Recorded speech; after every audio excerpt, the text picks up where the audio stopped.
Deuteronomy 2, Wandering in the Wilderness. Then we turned back and set out towards the wilderness along the route to the Red Sea, as the Lord had directed me. For a long time we made our way around the hill country of Seir. The Lord said to me, "You have made your way around this hill country long enough. Now turn north, give the people these orders. You are to pass through the territory of your relatives, descendants of Esau, who live in Seir. They will be afraid of you." Thanks. Okay, continue. Sorry.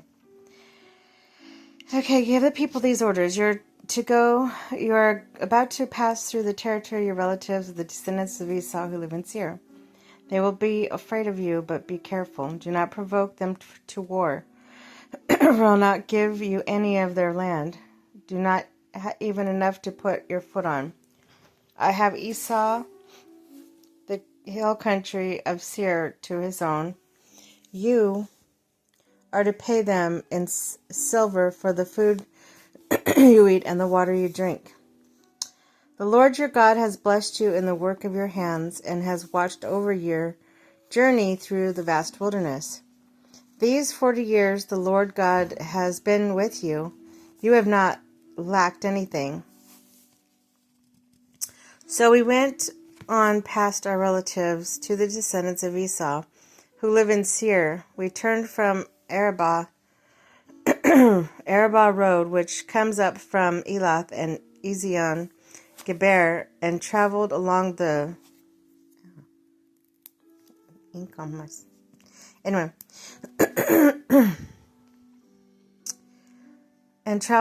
desert road of Moab. Then the Lord said to me, "Do not harass the Moabites or provoke them to war, for I will not give you any part of their land. I have given Ar to the descendants of Lot as a possession."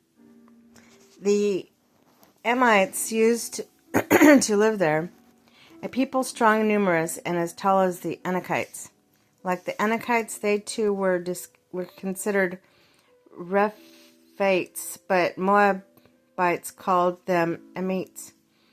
Horites used to live in Seir, but the descendants of Esau drove them out. They destroyed the Horites from them and settled in their place, just as Israel did in the land the Lord gave them as their possession. And the Lord said, "Now get up and cross the Zered Valley." So we crossed the valley. 38 years passed from the time we left Kadesh Barnea until we crossed the Zered Valley. By then, that entire generation of fighting men had perished from the camp. As the Lord had sworn to them, the Lord's hand was against them until he had completely eliminated them from camp. Now, when the last of these fighting men among the people had died, the Lord said to me, "Today you are passed by the region of Moab at Ar. When you come to the Amorites, do not harass them or provoke them to war, for I will not give you possession of any land belonging to the Ammonites. I have given it as a possession to the descendants of Lot." That, too, was considered a land of the Rephaites, who used to live there, but the Ammonites called them Zezumites. They were a people strong and numerous and as tall as the Anakites. The Lord destroyed them from before the Ammonites, drove them out and settled in their place. The Lord had done the same for the descendants of Esau, who lived in Seir, and destroyed the Horites from before them. They drove them out and lived there in their place to this day. And the Hivites who camped in villages as far as Gaza, the Caphtorites coming out from Caphtor, destroyed them and settled in their place. Defeat of the king of Heshbon. Set out now and cross the Arnon Gorge. See, I have given into your hand Sihon the Amorite, king of Heshbon, and his country. Begin to take possession of it and engage him in battle. This very day I will begin to put terror and fear of you on all the nations under heaven. They will hear reports of you and will tremble and be in anguish because of you. From the desert of Kedemoth, I sent messengers to Sihon, king of Heshbon, offering peace and saying, "Let us pass through your country. We will stay on the main road, and we will not turn aside to the right or to the left.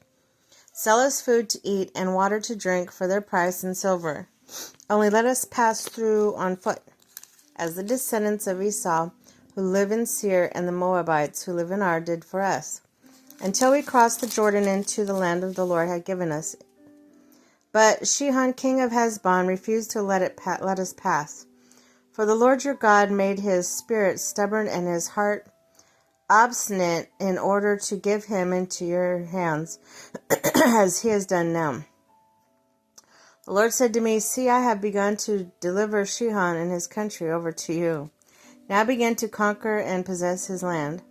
When Sihon and all his army came to meet us in battle at Jahaz, the Lord our God delivered him over to us, and we struck him down together with his sons and his whole army. At that time we took all his towns and completely destroyed them, men, women, and children, but we left no survivors. But the livestock and plunder from the towns we had captured we carried off for ourselves, from Aroer on the rim of Arnon Gorge, from the town in the gorge, even as far as Gilead. Not one town was too strong for us. The Lord our God gave us all of them. But in accordance with the command of the Lord our God, you did not encroach on any of the land of the Ammonites, neither the land along the course of Jabbok, nor that around the towns and hills.